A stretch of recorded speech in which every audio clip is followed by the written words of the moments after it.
You're watching ABC4 News, celebrating 75 years. Now to shocking new study out of the University of Utah. Researchers highlighting evidence of a state eugenics program that forcibly sterilized more than 800 Utahns across several decades. ABC4's Kate Gardner has the story on the legacy of that program and its impacts to this very day. This is the Utah State Training School Amphitheater. In its prime, it stood as a symbol of the government's efforts to lift Utahns out of poverty during the Depression.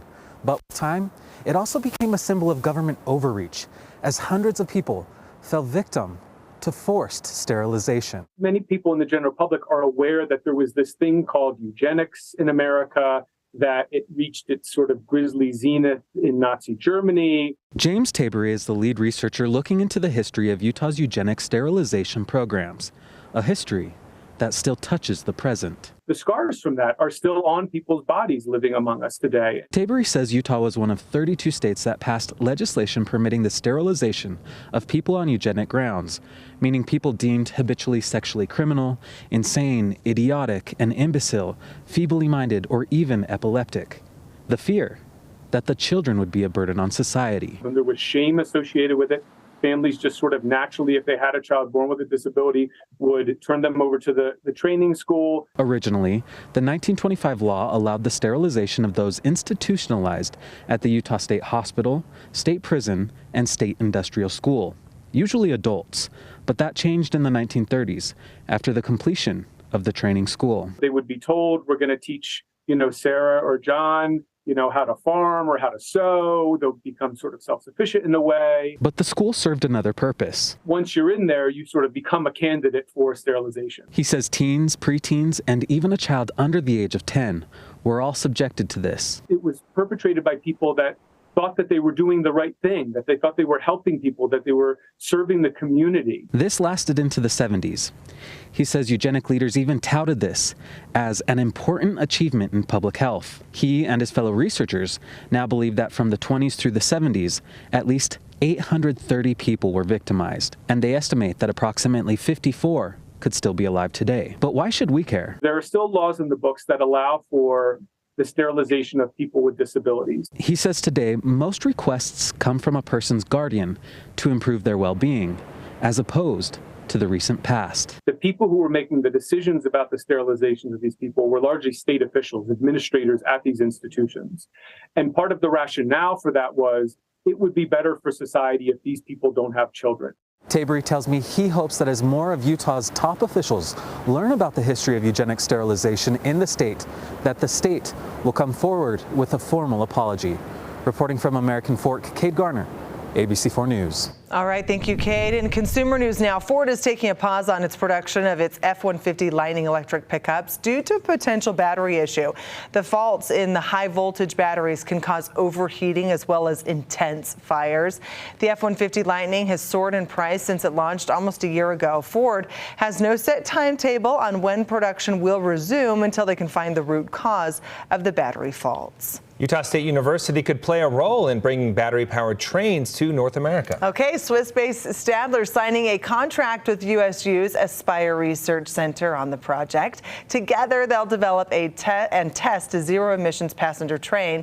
Stadler has already sold dozens of these models in Europe. Now, the same model, the train, will be adapted for the U.S. market.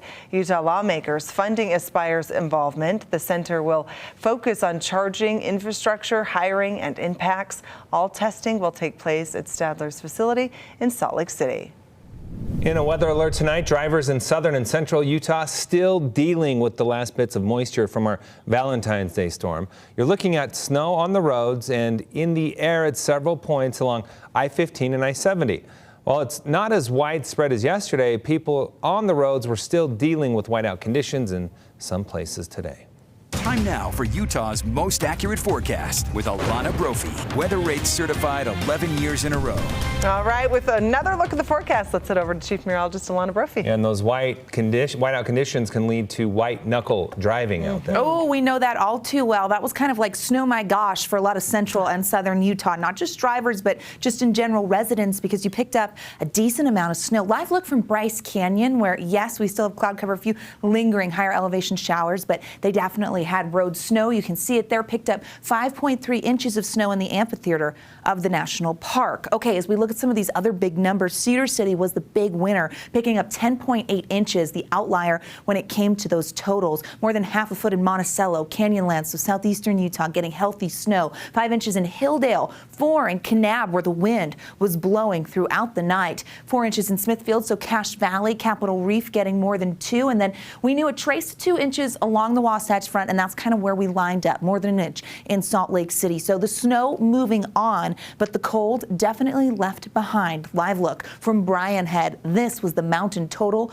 This was a powder day for southern Utah folks. They picked up 15 inches, 10 inches at Eagle Point, half a foot in the northern mountains. So northern mountains on the lower end, southern mountains on the higher end of those totals. At high pressures like knock, knock, can I come in? We've got that counterclockwise flow keeping cloud cover on the eastern side of the state and a few showers over I-70. We're going to start to clear from west to east as we head into tonight, so a heads up. Temperatures are freezing, really cold. 32 in Salt Lake, 11 in Evanston, 24 in Price.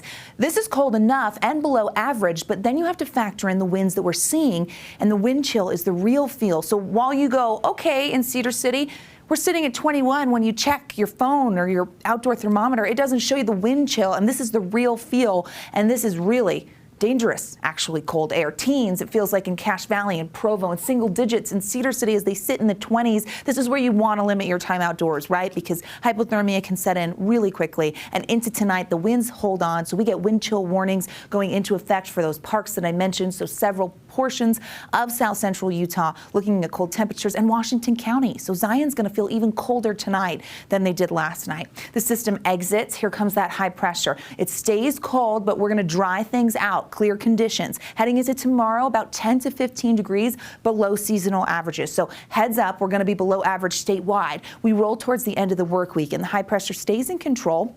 We have a warming trend. Each day we're taking back a couple more degrees, but that comes at a cost. And the cost is our air. We know high pressure this time of year can add to that elevated particulate matter. So Cache Valley and the northeastern side of the state brings back moderate air into tomorrow. You see the Wasatch Front holding on for another day with those clear skies and clean air. Green means clean. And we see that in Box Elder and Tooele counties over in Castle Country. So that will be good for some spots. But high pressure stays in control, so we will see a decline in air quality as we get through. I'll show you on the 7-day here so you know if you've got respiratory issues. 20s and 30s for tomorrow, cold and vernal. The basin's just freezing. 31 in Delta, 36 in Bluff, and low 40s in St. George. Let's look at that warming trend in action in Washington County. A few more clouds Saturday into Sunday coming through with a weak system.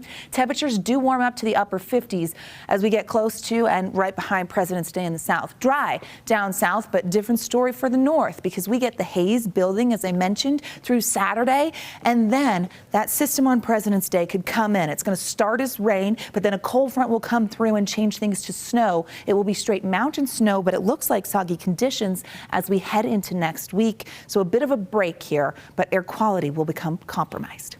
All right. We hate to hear that. I know, not our best thing, but great snow totals. Yes. Yeah, incredible. They were. Thank you so much, Alana. Time now for a look at sports with Dana Green.